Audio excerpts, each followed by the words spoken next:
قسم، جتنے بھی زمانے دیے اللہ نے ایسی قسم اٹھائے، والعصر زمانے کی قسم، ان الانسان لفی خسر، سارے کے سارے لوگ بے شک خسارے میں، یعنی نقصان اٹھانے والوں میں سے۔ اگر 2 آیتوں پہ یا سورہ تکمیل ہو جاتا تو یقین مانیے صرف جو ہے لوگ پیدا ہوتے، زندگی جیتے اور نقصان اٹھانے والے یعنی میلٹ ہو جاتے، بس ان کو پگھلا دیا جاتا، مٹی بنا دیا جاتا، ختم ہو جاتے ان کے بعد۔ تیسری آیت نازل کرے اللہ تعالیٰ، اللہ کیا بول کر نازل کرے؟ تیسری آیت، الا الذین آمنوا، لیکن وہ لوگ جو ایمان لائے، پہلی شرط ایمان لائے، وعملوا الصالحات، ایمان لانے کے بعد کیا کرنا ہوگا؟ نیک اعمال کرنا ہوگا، وتواصوا بالحق، ایمان لانے کی علم حاصل کرنا اور عمل کرنے کا بھی علم حاصل کرنا۔ علم حاصل کرنے کے بعد ایمان لاتے ہی علم حاصل کریں گے، کس کا؟ قرآن کا علم حاصل کریں گے، ٹھیک ہے، قرآن و سنت کا علم حاصل کریں گے، اس علم کو کیا کریں گے؟ عمل کریں گے، وعملوا الصالحات وتواصوا بالحق، یہ علم حاصل کرے سو یا عمل کرے سو دعوت جو ہے نا لوگوں کو دیں گے، بتائیں گے لوگوں کو کہ یہ ایمان لانا، تمہیں جو ہے اس پر ایمان لانا ہے، علم حاصل کرنا ہے اور عمل بھی کرنا ہے، یہ 2 باتوں کی دعوت دیں گے۔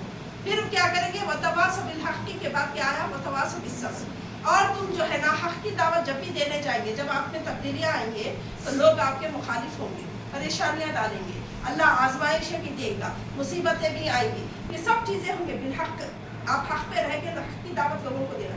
وتواصوا بالصبر، آپ اس پہ صبر کرنا ہے، اب صبر بھی کرنا ہے تو تھوڑے دن کا صبر نہیں کرنا ہے، وتواصوا بالصبر میں کیا بولے؟ ہمیشہ زندگی بھر تمہیں صبر کرتے ہوئے چلنا ہے۔ اللہ آزمائش لیتا نا تو دعا کرتے رہو کہ اللہ تو ہم سے آزمائش مت لے، اس کی پناہ مانگو، اللہ ہم تیرے آزمائش کے قابل نہیں ہے تو ہمارے اوپر آزمائش نہ لے، تو یہ ایسا کرنا پڑے۔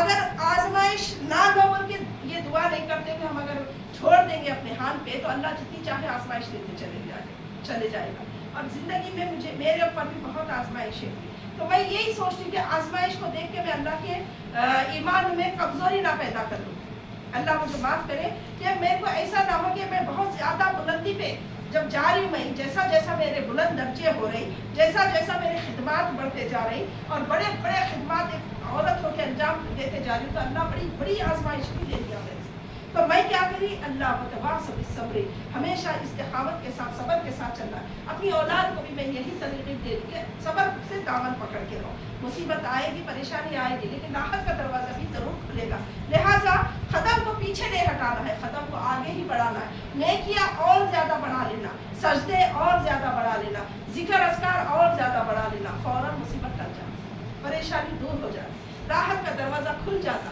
صحابہ کرام کا یہ عالم ہوتا تھا، جب ان کو مصیبت پریشانی نہیں آتی تو وہ گھبراتے تھے، بولتے تھے کہ کیا اللہ ہم سے ناراض تو نہیں ہو گیا؟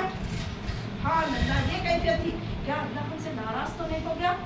ہمارے اوپر بہت دن ہو گیا مصیبت پریشانی نہیں آتی، قومی کو تو آزمایا جاتا ہر چیز میں، پھر بہت دن سے ہم کو راحت ہی راحت مل رہی، کیا بات ہے کہیں اللہ ناراض تو نہیں ہو گیا؟ آپ یقین مانیے میرے اندر بھی یہ کیفیت آتی، اور میں سوچتی ہوں کہ جب راحت ملتے رہتی تو میں سوچتی ہوں، میرے اندر یہ خیال پیدا ہوتا کہ کہیں ہم کو کوئی آزمائش میں تو نہیں ڈالا، اللہ بہت خوشیاں دے رہا، پہلے خوشیاں دی گا انہیں، بہت زیادہ خوشیاں آ جائیں گی اپنے پاس، اور جب ہم خوشیوں میں ایسے رہیں گے شکر ادا کرتے ہوئے، وہ خوشیوں کے لذتیں اٹھائیں گے، تو اب مجھے ڈر خوف شروع ہوا، جب میں دبئی میں تھی تو مجھے خوف آیا کہ کہیں میرے اوپر آزمائش تو نہیں دی جائیں گی، جو اتنی بڑی VIP کی طرح میرا استقبال ہو رہا، اتنے بڑے بڑے لوازمیں مجھے نصیب ہو رہے، ایسے بڑے رہائش میں مجھے رکھا گیا، اتنی خوشیاں نصیب ہو رہی، 1 مہینے 40 دن تک ایسی خوشیاں نصیب ہوئی، اس کے بعد اتنی بڑی آزمائش آئی کہ بس زمین ہل گئی، ایمان نہیں ہلا، زمین ہل گئی میری، ایسی بڑی آزمائش سے اللہ تعالیٰ مجھے آزمایا، تو میں ایک ہی بات بولی سب کو، میری بچوں کو،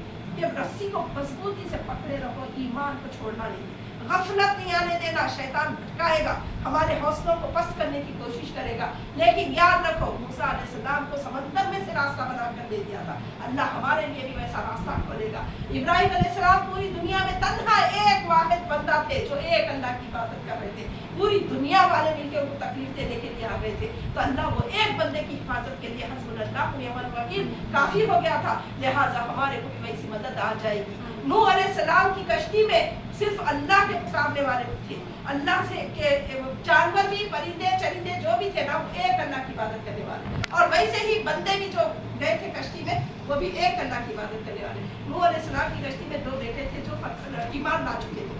2 بیٹے نہیں لائے تو وہ غرق ہو گئے, بیوی بھی غرق ہو گئی پانی میں, لیکن اللہ تعالیٰ وہ 2 بیٹوں کو نوح علیہ السلام کے ساتھ کر دیا. تو میں میرے گھرانے کو یہی بولی کہ نوح علیہ السلام جیسا کشتی لے کر نکل گئے, ایک کشتی ہمارے لیے بھی آئے گی اور ہم اس میں بیٹھ کے ایسا محفوظ نکل جائیں گے. لوگ قتل کرنے آ رہے, لوگ مصیبت دینے آ رہے, پریشانی دینے آ رہے ہمارے کو, لیکن کچھ نہیں ہوگا, ہمارا کوئی بگاڑ نہیں ہوگا. ہم کو نوح علیہ السلام کی کشتی بھیجیں گے اللہ, اور ہم اس میں بیٹھ کے نکل جائیں گے. برابر ویسا ہی ہوا.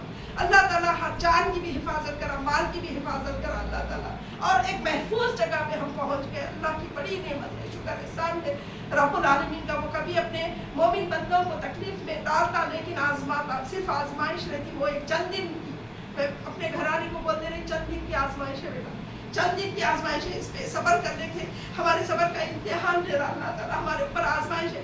کچھ دنوں تک وہ لوگ سمجھ نہیں سکے کہ کیسا آزمائش ہے یہ تو کچھ الگ ہی دکھ رہا ہے, یہ تو الگ ہی معاملہ دکھ رہا ہے. میں بولی نہیں, یہ آزمائش ہے, دیکھو چند روزہ ہے, اس کے بعد دھیرے دھیرے تمہارے اندر تم بس یہی سوچ لو کہ ہم دنیا میں تنہا ہو گئے, ہمارا اللہ کے سوا کوئی مددگار نہیں ہے, یہ سمجھ لو. اور ویسے ہی میری بات کو مان گئے وہ لوگ, اور تنہا اپنے آپ کو جو ہے اللہ کے حوالے کرے, اللہ کی عبادتوں کے حوالے کرے, اور اللہ کی عبادتوں کو جو ہے کرتے ہوئے استغفار پڑھتے ہوئے اللہ سے پناہ مانگے کہ اللہ یہ مصیبت پریشانی کو دور کر دے, اور دشمن حاسدین کی نگاہوں سے ہماری حفاظت فرما. اور اللہ تعالیٰ ایسی حفاظت فرما کہ لشکر ان کے نکلے ہم کو ڈھونڈتے ہوئے لیکن ان کو دکھے نہیں, وہ یہی محلے میں رہ رہے مگر ہمارا گھر ان کو دکھا دے.